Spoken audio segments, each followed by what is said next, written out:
Alright, in this video we are finding the volume of the solid of revolution that is given by taking this region that's shown here, and this curve is given by y equals 1 over x, and we are revolving it about the x-axis. They told us that. So when we revolve it, it's going to look like this. Remember, the first thing you want to do in all of your solid of revolution problems is sketch the region,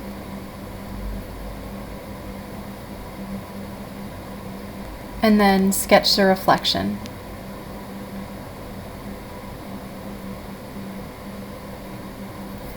So this is going to look like this. So we have this big sort of rectangular part here that gets reflected down.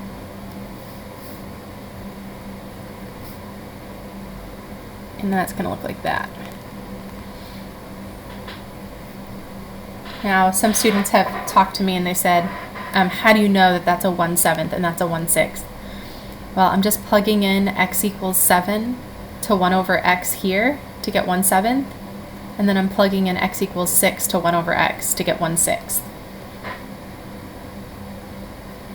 Okay, so we've sketched our region, we've sketched a reflection. This is the original region.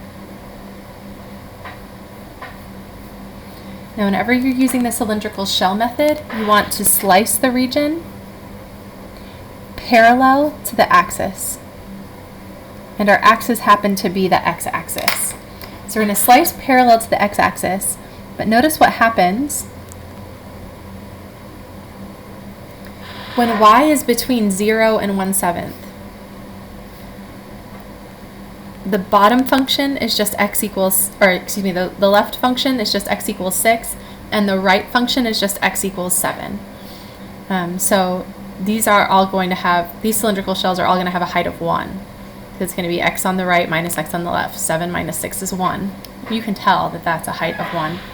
So we're going to take that, and we're going to revolve it, and we're going to have some cylindrical shells that look like that for y between 0 and 1/7. So we have sliced parallel to the axis. We're sketching a representative rectangle.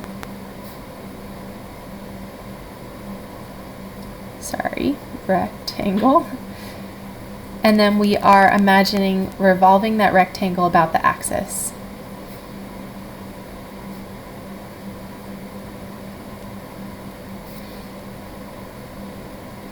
And then we're using that revolution and our imagination to sketch a typical shell.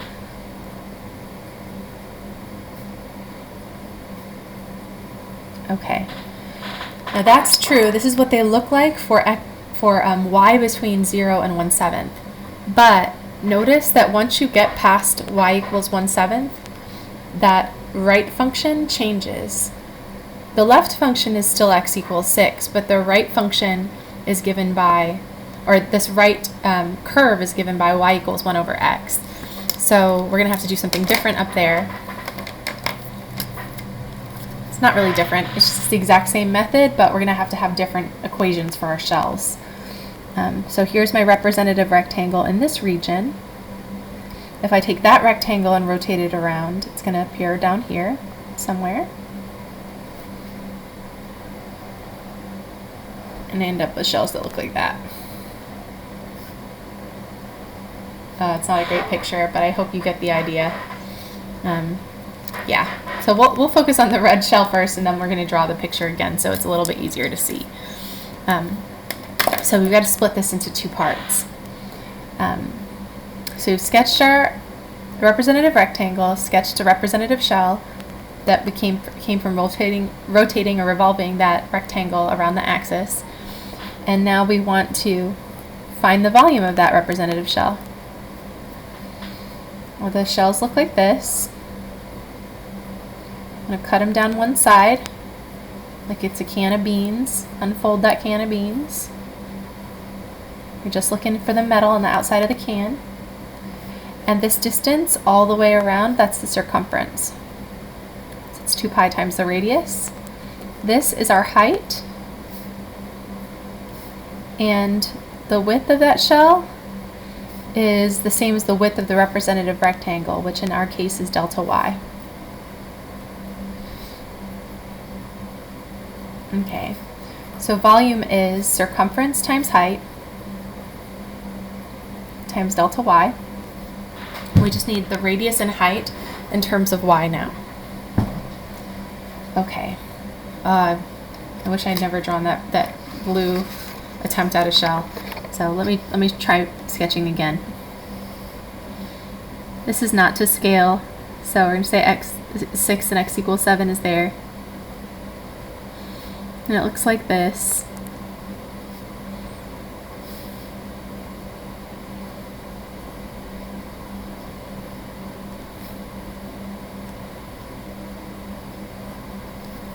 Okay. So that's our region.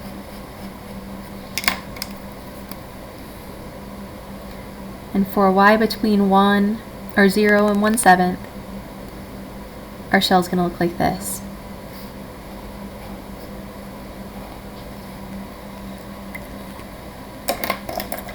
So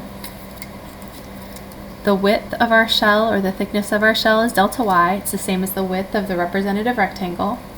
The radius starts at the axis, which was the x-axis, and goes out to here. And the height is that distance. Now our height is horizontal and our radius is vertical. So since our radius is vertical, we're going to do the top y value minus the bottom y value. In terms of y, well, that's just y minus 0.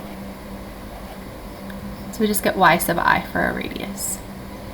And for the height, it's going to be, that's horizontal, x on the right minus x on the left. X on the right is 7, x on the left is 6. So we just get a height of 1. So for y between 0 and 1/7, in here,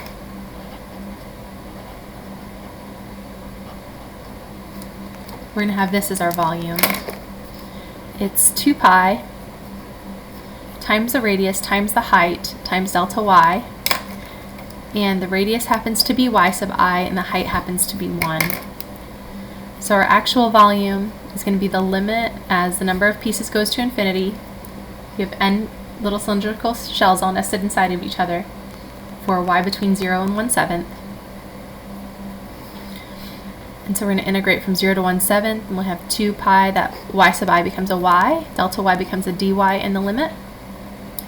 Now we bring the 2 pi down, add 1 to the exponent, divide by the new exponent, the 2's reduce.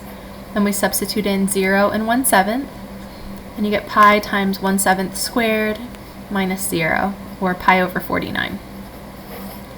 So that's that first piece. Now we want to find the volume of a typical cylindrical shell out here for y between 1/7 and 1/6. I'm just going to draw this on an entirely different coordinate system because it's hard to draw it on the same one with that red shell.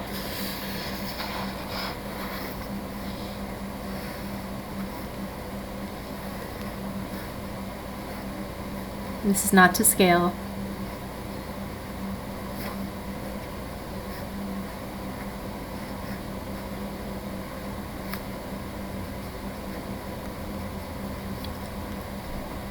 So this is our region.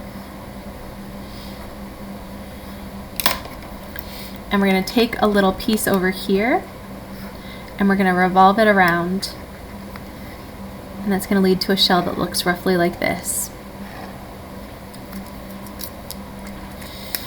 Now the width of our shell, or the thickness of that shell, is still the width of that representative rectangle, so it's still delta y.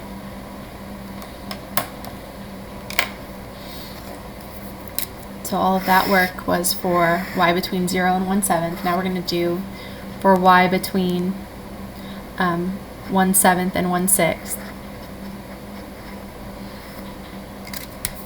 So we have volume equals 2 pi times the radius times the height times delta y. And that radius still goes straight up goes from the axis that we're revolving around to here. So that's still the top y value minus the bottom y value. And the top y value is just y. And the bottom y value, we're on the x-axis, so that's 0. The radius has not changed. It's still y sub I. But the height has. That's our height now. Height is still x on the right minus x on the left. And x on the left is 6. So I'm subtracting 6 there from x on the right. Be careful, x on the right is not 1 over x. You have to solve the equation of this curve for x in terms of y, which is easy. Just multiply both sides by x, divide both sides by y, and you get x equals 1 over y for x on the right. Alright, so you fill that in. The height is 1 over y minus 6. And we're almost done. My volume integral is going to be the integral from 1/7 to 1/6. So that's where our region starts and stops for those particular heights. And then we've got 2 pi, and then we have y times the quantity y 1 over y minus 6 dy. So we're going to have to distribute this, and then after we distribute, we will anti-differentiate. So don't forget that first piece was pi over 49.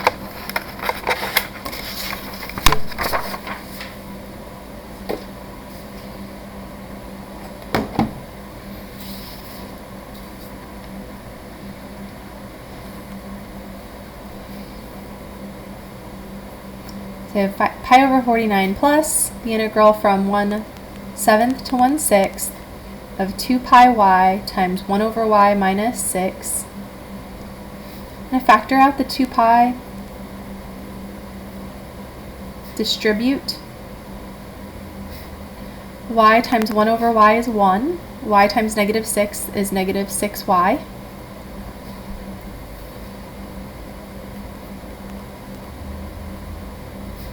Antiderivative of 1 with respect to y is y. Bring this 6 down. Here we add 1 to the exponent, divide by the new exponent, plug in 1/7 and 1/6 and subtract.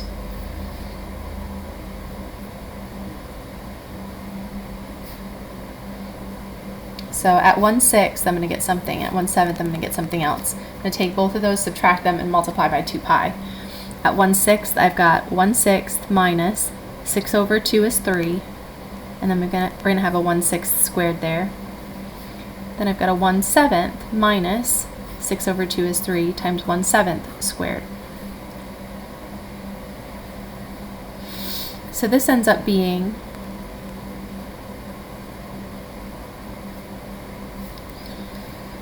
1 over 6. If I multiply by 6 over 6, that's going to be 6 over 36 minus 3 over 36. And then we're going to subtract.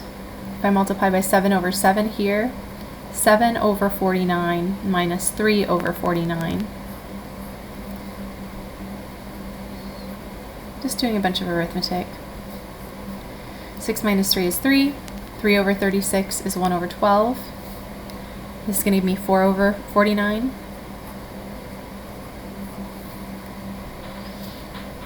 It's getting pretty ugly.